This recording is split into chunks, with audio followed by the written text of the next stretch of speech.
జై శ్రీమన్నారాయణ. నేను మీ icon astrologer Gattupalli Suresh Babu. అయితే మనకి ఈ 2025 సంవత్సరం వచ్చిన తర్వాత జనవరి నుంచి డిసెంబర్ వరకు ఉన్నటువంటి పరిహారాలు మనం ముందుగా చూసుకున్నాము. అయితే మనకి ఇప్పుడు ఈ యొక్క ఉగాది నుంచి ఉగాది వరకు ఏ రాసుల వారు ఎలా ఉండాలి, ఏ రాసుల వారు ఏ జాబులు కానివ్వండి, బిజినెసెస్ కానివ్వండి, ఏ వర్క్ మీద ఏ వృత్తిలో ఉన్న వారికి మంచి ఆదాయ వనరులు బాగుంటాయో, ఏ వృత్తిలో ఉన్న వారికి ఉద్యోగులు అవుతారో, ఏ పని చేసిన వారికి మంచి స్థాయికి వెళ్తారో, పేరు ప్రఖ్యాత ఇవన్నీ కూడా ఏ ఏ రాసుల వారు ఏ పని చేయటం వలన బాగుంటుందనేది ఒకసారి మనం చూసుకున్నట్టయితే కనుక మనకి ఈ యొక్క 2025 సంవత్సరంలో మనకి ముఖ్యంగా చెప్పుకోవాల్సినది ఏంటంటే అతిపెద్ద గ్రహాలైనటువంటి బుధ భగవానుడు, గురు భగవానుడు, అలానే రాహువు, కేతువు, శని భగవానుడు కూడా మారడం అనేది జరుగుతూ ఉంది. అట్లానే మనకి షష్టగ్రహి కూటమి కూడా ఈ యొక్క మార్చి 29న రావటము, ఇలానే మనకి పంచగ్రహ ఏక ధాటిలో నడిచేటువంటిది ఫిబ్రవరి 28న జరగటము, అలానే మనకి గ్రహణాలు అన్నీ కూడా అనుకూలంగా ఉన్నాయి. కాబట్టి ఈ యొక్క అతిపెద్ద గ్రహాలైనటువంటి అన్నీ కూడా ఒకే దాటి మీద వచ్చేసి ఒకే స్థానంలో ఉండడం అనేది దాదాపుగా 43 సంవత్సరముల తర్వాత జరుగుతున్నటువంటి సంఘటన. కాబట్టి అంటే 43 సంవత్సరముల తర్వాత అంటే 43 సంవత్సరంలో ఇలాగ జరిగినప్పుడు ఎలా ఉండేని పరిస్థితి అనుకునేది మీరు అందరూ అనుకోవచ్చు. కానీ అప్పుడున్నటువంటి రాశి పరిస్థితులు వేరు. అప్పుడు వచ్చేసి మనకి మిథున రాశిలో సంచరించేటువంటి గ్రహాలు షష్టగ్రహ కూటమి అనేది ఏర్పడింది 43 సంవత్సరముల తర్వాత ముందు. అలానే మనకి రానున్నటువంటి 62 సంవత్సరాల తర్వాత వచ్చేటువంటి షష్టగ్రహ కూటమి మళ్ళీ కూడా మనం అప్పటికి పరిస్థితులు కాలక్రమేణా ఎలా అయినా మారవచ్చు. కాబట్టి ఇప్పుడైతే మనకి 2025 సంవత్సరంలో మార్చి 29వ తారీఖు సాయంత్రం 4:53 తర్వాత ఈ యొక్క షష్టగ్రహ కూటమి అనేది మీనరాశిలో జరుగుతుంది. మీనరాశిలో సంచరించడం వల్ల జరుగుతూ ఉంది. అలానే మనకి ఈ షష్టగ్రహ కూటమి ఏర్పడటం, అలానే మనకి ఈ యొక్క సంవత్సరం పేరు వచ్చేసి విశ్వవాసునామ సంవత్సరం. విశ్వవాసునామ సంవత్సరం అంటే మనం చేసేది కొంతైనా పబ్లిసిటీ భారంగా ఉంటుంది. ఎలా ఉంటుందంటే మనం చేసేది గురిగింజ సంపాదించే వ్యాపారం, మనకి పబ్లిసిటీ మాత్రం గుమ్మడికాయ అంత ఉంటుంది. అలానే మనకి పబ్లిసిటీతో ఎక్కువ ఉండేటువంటి తత్వాలు, పబ్లిసిటీ ఎక్కువ చేసేటువంటిది విషయాలు, అలానే ఏది ఉన్నా సరే విషయాన్ని చాలా పెద్దగా చూపించడం, భూతత్వంలో చూడటం లాంటివి జరుగుతూ ఉంది. ఇది మంచి ఎంత ఉందో చెడు కూడా అంతే జరిగేటువంటి క్రియ ప్రక్రియలు కూడా మనకి కనబడుతూ ఉన్నాయి ఈ సంవత్సరం పొడుగుతాను. విశ్వవాసునామ అంటే అలానే మనకి ప్రకృతి పరంగాను, అంటే జనవాళి ఏదైతే ఉందో మానవాళి, వీళ్ళు ప్రకృతి పరంగాను, వైపరీత్యాల పరంగాను, రాష్ట్రానికి రాజ్యానికి పరంగాను కూడా కొంతమేర ఉపయోగించేటువంటి పనులు కూడా ఆచరించేది ఉన్నది. అంటే లోక కళ్యాణార్థం కోసం కూడా చాలా మంది పాకులాడుతూ వాటి వాళ్ళ విలువలు నిలబెట్టుకునేటువంటి తత్వాలు కూడా ఎక్కువగానే ఉంటాయి. ఈ యొక్క మాసంలో కాకుండా ఈ యొక్క సంవత్సరం మొత్తం కూడా కనబడుతూ ఉంది. 2026 సంవత్సరం రానున్నటువంటి ఉగాది వరకు కూడా ఈ యొక్క రాశి ఫలాలు, వాటి యొక్క రాశిలో ఎవరెవరు ఎలాంటి ఉద్యోగాలు చేసుకోవడం వలన బాగుంటుందనేది మనం ఒక్కసారి గమనించినట్లయితే, అయితే మనకి ఈ యొక్క ద్వాదశ రాశుల్లో ఒకటి ధనుస్సు రాశి.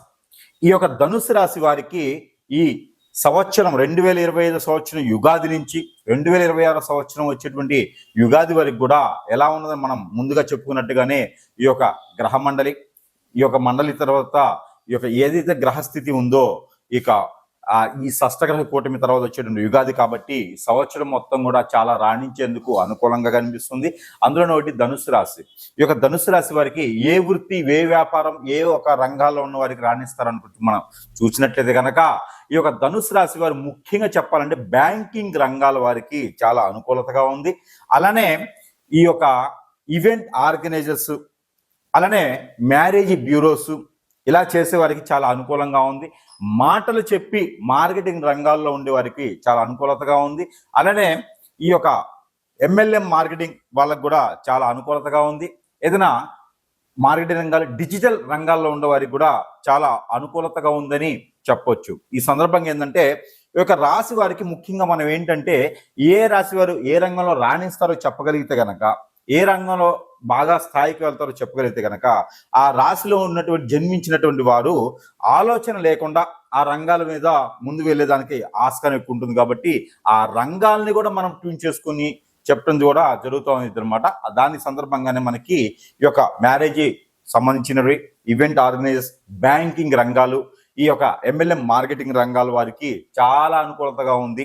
మాట్లాడి డబ్బు సంపాదించాలంటే అనేక మార్గాలు ఉన్నాయి, కానీ మాటల ద్వారా డబ్బు సంపాదించేటువంటి అదృష్టం, అలానే మంచి గుణగణాలు, నమ్మదగినటువంటి వ్యక్తులుగా ఉండి అన్ని రకాల రంగాల్లో నమ్మకం ఏర్పరచేటువంటి ఆపర్చునిటీ, అంటే మంచి వర్గాలు మీకు అనుకూలంగా ఉన్నాయి.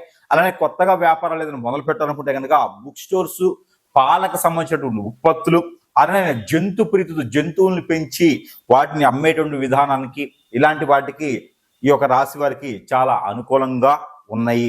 అలానే ఏదైనా మిలిటరీ రంగాల వారికి, నావీ రంగాల వారికి మీది కొత్తగా ఏదైనా వెళ్ళాలనుకుంటే కనుక ఖచ్చితంగా మీరు రాణిస్తారు.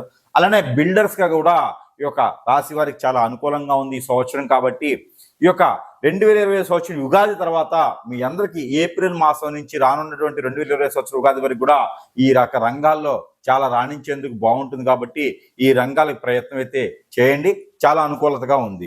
అలానే మీకు రంగు ఏదైతే వర్ణం కలిసి వస్తుందో చూస్తే కనుక మీకు నీలి కలరు, ఎమరాల్డ్ కలరు, అలానే నీలి అంటే కూడా మీకు కృష్ణ నీలి, ఆకాశ నీలి, ఆ కలర్స్ కూడా మీకు కలిసి వచ్చేలాగా ఉంది. అలానే మీకు ఒక్కసాయి అనే కలర్ ఉంటుంది, ఆ ఒక్కసాయి కలర్ కూడా మీకు కలిసి వచ్చేలా ఉంది. అలానే గులాబీ కలర్ కూడా మీకు చాలా బాగుంది.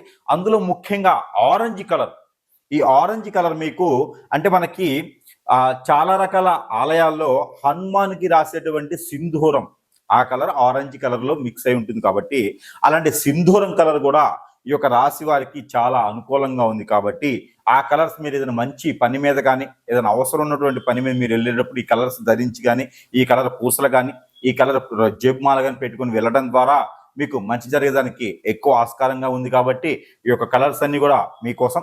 అలానే మీకు కలిసి వచ్చేటువంటి అదృష్ట నెంబర్ ఏదైతే ఉందో ఈ యొక్క నెంబర్ మీకు పెట్టుకున్నట్టయితే మంచి రాణిస్తుంది. ఏ నెంబర్ అంటే అందులో కనుక మీకు 792, ఈ యొక్క 792 అనే ఒక నెంబరు మీకు చాలా అనుకూలంగా ఉంది.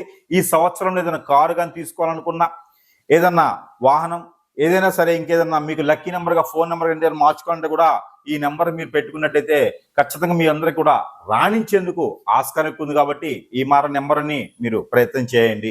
ఇంకా మీకు అన్ని రకాలు కలిసి రావాలంటే కనుక ఓవరాల్గా న్యూట్రల్ స్టోన్స్ అని ఉంటారు, అంటే ఎమిజిస్ట్ కానివ్వండి, ఎమరాల్డ్ కానివ్వండి, ఇట్లాగా మీకు న్యూట్రల్ స్టోన్స్ ఉంటాయి, అవి హగ్గీస్ అంటారు. ఇలాంటి స్టోన్స్ లో మీకు వచ్చేసి నెమాని అని ఉంటుంది. ఈ నెమాని స్టోన్ మీకు చాలా అనుకూలంగా ఉంది. మీకు నామనక్షత్ర పరంగా, నక్షత్ర ప్రకారంగా మీకు ఉన్నా లేకున్నా సరే మీరు ఇలాంటి స్టోన్ పెట్టుకోవడం ద్వారా అదృష్టం అనేది మీకు వరించేలా ఉంది. కాబట్టి ఈ మాదిరిగా ఈ స్టోన్స్ పెట్టుకొని, ఈ నెంబర్ లక్కీ నెంబర్ పెట్టుకొని, ఇలాంటి వర్ణాల రంగులు పెట్టుకొని మీరు అనుకూలంగా మార్చుకోవచ్చు. అలానే మీకు ఇంకా మంచి పరిహారం రావాలంటే కూడా మనం ఈ పరిహారం కూడా మీరు చేసుకున్నట్టయితే చాలా అనుకూలంగా ఉండేసి ఈ యొక్క సంవత్సరం మొత్తం కూడా రాణించేందుకు ఉంటుంది. కాబట్టి ఈ చిన్న ప్రయోగం మీకోసం. జనవరి నుంచి డిసెంబర్ వరకు ఉన్నటువంటి పరిహారాలు మనం ముందుగా చూసుకున్నాము. అయితే మనకి ఇప్పుడు ఈ యొక్క ఉగాది నుంచి ఉగాది వరకు ఏ రాసుల వారు ఎలా ఉండాలి, ఏ రాసుల వారు ఏ జాబులు కానివ్వండి, బిజినెసెస్ కానివ్వండి, ఏ వర్క్ మీద, ఏ వృత్తిలో ఉన్న వారికి మంచి ఆదాయ వనరులు బాగుంటాయో, ఏ వృత్తిలో ఉన్న వారికి ఉద్యోగులు అవుతారో, ఏ పని చేసిన వారికి మంచి స్థాయికి వెళ్తారో, పేరు ప్రఖ్యాత, ఇవన్నీ కూడా ఏ రాసుల వారు ఏ పని చేయటం వలన బాగుంటుందనేది ఒకసారి మనం చూసుకున్నట్టయితే కనుక మనకి ఈ యొక్క 2025 సంవత్సరంలో మనకి ముఖ్యంగా చెప్పుకోవాల్సినది ఏంటంటే అతిపెద్ద గ్రహాలైనటువంటి బుధ భగవానుడు, గురు భగవానుడు, అలానే రాహువు, కేతువు, శని భగవానుడు కూడా మారడం అనేది జరుగుతూ ఉంది. అట్లానే మనకి షష్టగ్రహి కూటమి కూడా ఈ యొక్క మార్చ్ 29న రావటము, ఇలానే మనకి పంచగ్రహ ఏక ధాటిలో నడిచేటువంటిది ఫిబ్రవరి 28న జరగటము, అలానే మనకి గ్రహణాలు అన్నీ కూడా అనుకూలంగా ఉన్నాయి. కాబట్టి ఈ యొక్క అతిపెద్ద గ్రహాలైనటువంటి అన్ని కూడా ఒకే దాటి మీద వచ్చేసి ఒకే స్థానంలో ఉండడం అనేది దాదాపుగా 43 సంవత్సరముల తర్వాత జరుగుతున్నటువంటి సంఘటన. కాబట్టి అంటే 43 సంవత్సరముల తర్వాత అంటే 43 సంవత్సరంలో ఇలాగ జరిగినప్పుడు ఎలా ఉండేని పరిస్థితి అనుకునేది మీరు అందరూ అనుకోవచ్చు. కానీ అప్పుడున్నటువంటి రాశి పరిస్థితులు వేరు. అప్పుడు వచ్చేసి మనకి మిథున రాశిలో సంచరించేటువంటి గ్రహాలు షష్టగ్రహ కూటమి అనేది ఏర్పడింది 43 సంవత్సరముల తర్వాత ముందు. అలానే మనకి రానున్నటువంటి 62 సంవత్సరాల తర్వాత వచ్చేటువంటి షష్టగ్రహ కూటమి మళ్ళీ కూడా మనం అప్పటికి పరిస్థితులు కాలక్రమేణా ఎలా అయినా మారొచ్చు. కాబట్టి ఇప్పుడైతే మనకి 2025 సంవత్సరంలో మార్చ్ 29వ తారీఖు సాయంత్రం 4:53 తర్వాత ఈ యొక్క షష్టగ్రహ కూటమి అనేది మీనరాశిలో జరగటం జరుగుతుంది. మీనరాశిలో సంచరించడం వల్ల జరుగుతూ ఉంది. అలానే మనకి ఈ షష్టగ్రహ కూటమి ఏర్పడటం, అలానే మనకి ఈ యొక్క సంవత్సరం పేరు వచ్చేసి విశ్వవాసునామ సంవత్సరం. విశ్వవాసునామ సంవత్సరం అంటే మనం చేసేది కొంతైనా పబ్లిసిటీ భారంగా ఉంటుంది. ఎలా ఉంటుందంటే మనం చేసేది గురిగింజ సంపాదించే వ్యాపారం, మనకి పబ్లిసిటీ మాత్రం గుమ్మడికాయ అంత ఉంటుంది. అలానే మనకి పబ్లిసిటీతో ఎక్కువ ఉండేటువంటి తత్వాలు, పబ్లిసిటీ ఎక్కువ చేసేటువంటిది విషయాలు, అలానే ఏది ఉన్నా సరే విషయాన్ని చాలా పెద్దగా చూపించడం, భూతత్వంలో చూడటం లాంటివి జరుగుతూ ఉంది. ఇది మంచి ఎంత ఉందో చెడు కూడా అంతే జరిగేటువంటి క్రియ ప్రక్రియలు కూడా మనకి కనబడుతూ ఉన్నాయి ఈ సంవత్సరం పొడుగుతాను. ఈ విశ్వవాసునామా అంటే అలానే మనకి ప్రకృతి పరంగాను అంటే జనవాళి ఏదైతే ఉందో మానవాళి వీళ్ళు ప్రకృతి పరంగాను వైపరీత్యాల పరంగాను రాష్ట్రానికి రాజ్యానికి పరంగాను కూడా కొంతమేర ఉపయోగించేటువంటి పనులు కూడా ఆచరించేది ఉన్నది. అంటే లోక కళ్యాణార్థం కోసం కూడా చాలా మంది పాకులాడుతూ వాటి వాళ్ళ విలువలు నిలబెట్టుకునేటువంటి తత్వాలు కూడా ఎక్కువగానే ఉంటాయి ఈ యొక్క మాసంలో కాకుండా ఈ యొక్క సంవత్సరం మొత్తం కూడా కనబడుతూ ఉంది. 2026 సంవత్సరం రానున్నటువంటి ఉగాది వరకు కూడా ఈ యొక్క రాశి ఫలాలు వాటి యొక్క రాశిలో ఎవరెవరు ఎలాంటి వృత్తి ఉద్యోగాలు చేసుకోవడం వలన బాగుంటుందనేది మనం ఒక్కసారి గమనించినట్లయితే